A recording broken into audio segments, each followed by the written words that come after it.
રચના કરી દેવામાં આવી છે। પોલીસની 7 ટીમો લગાતાર આ મુદ્દે તપાસ કરી રહી છે અને ડીવાયએસપીની અધ્યક્ષતામાં તપાસ હાથ ધરવામાં આવી છે। ત્યારે અત્યાર સુધી તપાસ દરમિયાન શું સામે આવ્યું અને કઈ રીતે આખી તપાસ હાથ ધરવામાં આવી રહી છે પોલીસ દ્વારા તે વિશે વધુ વાત કરવા માટે સીધા જ અમારા સંવાદદાતા સચિન પાટીલ પાસે। સચિન, એસઆઈટીને તપાસ સોંપી દેવામાં આવી છે, એલ્યુમિનિયમ પાવડર પણ મળી આવ્યો છે અને 7 ટીમો આ મુદ્દે તપાસ હાથ ધરી રહી છે। જાણવા માંગીશું શું સામે આવ્યું છે તપાસ દરમિયાન, કારણ કે હવે મુખ્ય 2 આરોપીઓ પણ પોલીસ સકંજામાં છે।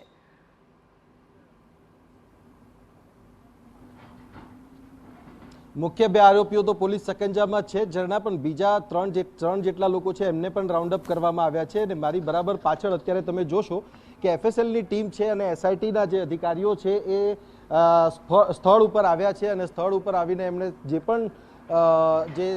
નમૂનાઓ છે નમૂનાઓ લેવાની પ્રક્રિયા જે છે શરૂ કરી છે। એફએસએલના જે પણ સેમ્પલ્સ છે અને જે તપાસમાં ઉપયોગી સાબિત થશે અને સૌથી મહત્વની બાબત કે આટલો મોટો પ્રચંડ બ્લાસ્ટ એ થયો અને એના કારણે આટલી સિમેન્ટ કોન્ક્રીટની દિવાલ દૂર સુધી ફંગોળાઈ, તો આ બ્લાસ્ટ પ્રચંડ થવા પાછળનું કારણ શું છે, જે પ્રકારની પ્રાથમિક જે જાણકારી છે, જાણકારી અને પોલીસ પાસેની જે જાણકારી છે એના પ્રમાણે જોઈએ તો જે પ્રકારે આ ઘટના બની છે એમાં એલ્યુમિનિયમ પાવડર સહિત યલો ડેક્સ્ટ્રાઇટ અને ઓક્સિડાઇઝર અને આ ત્રણેય વસ્તુ જે છે એની હાજરી હોય તો અને સાથે જે જગ્યા ઉપર આ ફટાકડા બનાવવામાં આવતા હતા ત્યાં જો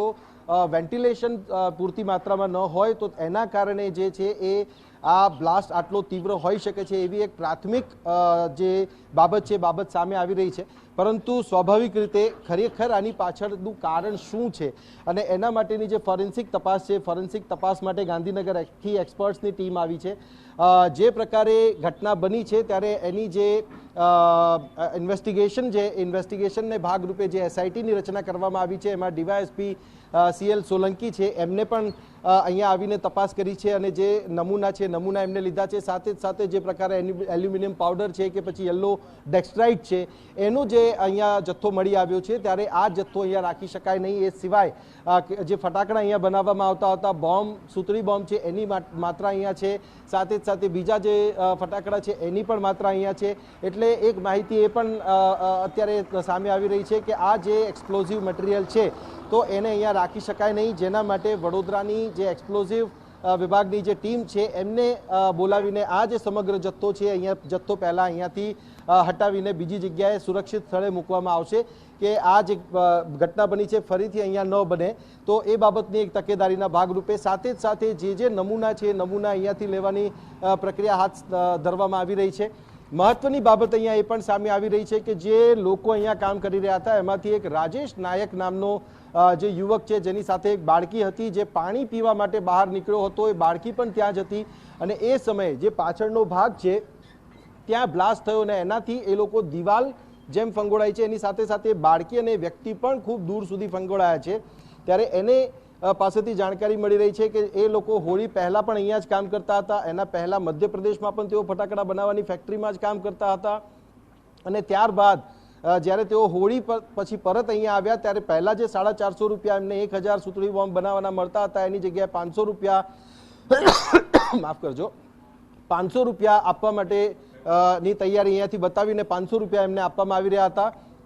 હવે જે તપાસ છે એ તપાસમાં પોલીસને એને આ પ્રકારનું નિવેદન પણ આપ્યું છે, એટલે પ્રાઇમા ફેસાઈ પણ આપણે જોઈએ તો અહીંયા ફટાકડા બનતા હતા એ વાતની પુષ્ટિ અહીંયા થાય છે। બીજી બાબત અહીંયા એ છે કે જે પણ જથ્થો અહીંયા આવ્યો છે એમાં પોલીસના નિવેદન મુજબ જે એલ્યુમિનિયમ પાવડરનો જથ્થો છે એ પ્રતિબંધિત નથી, એ ઓનલાઈન પણ મંગાવી શકાય છે। પરંતુ આ ઓનલાઈન મંગાવેલો જથ્થો જો આટલો વિનાશક અને આટલો ઘાતક હોઈ શકે છે, ફક્ત એલ્યુમિનિયમ પાવડરની વાત નથી, એ સિવાય આપણે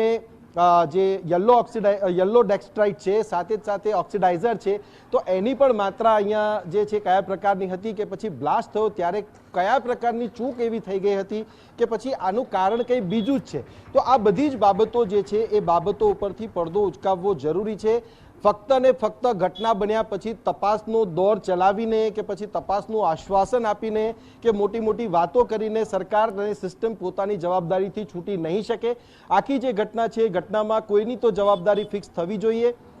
અને એ જવાબદારી ફિક્સ થાય તો જ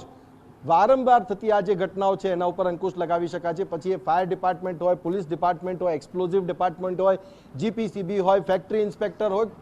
કોઈ ડિપાર્ટમેન્ટ કેમ ના હોય, પણ જવાબદારી નક્કી થવી જરૂરી છે. કોઈ આવે અને કહે કે આમનું લાયસન્સ એક્સપાયર થઈ ગયું હતું, એના પછી એમને એપ્લાય કર્યું હતું, અહીંયાથી નેગેટિવ રિપોર્ટ હતો, એનાથી તંત્ર કે કોઈ પણ સરકારી વિભાગ છૂટી શકે નહીં. એના માટે એમની જવાબદારી નક્કી થવી જરૂરી છે અને ફક્ત તપાસની વાત કરીને કે તપાસનું આશ્વાસન આપીને છૂટી જાય સરકાર અને સિસ્ટમ એ નહીં ચાલે.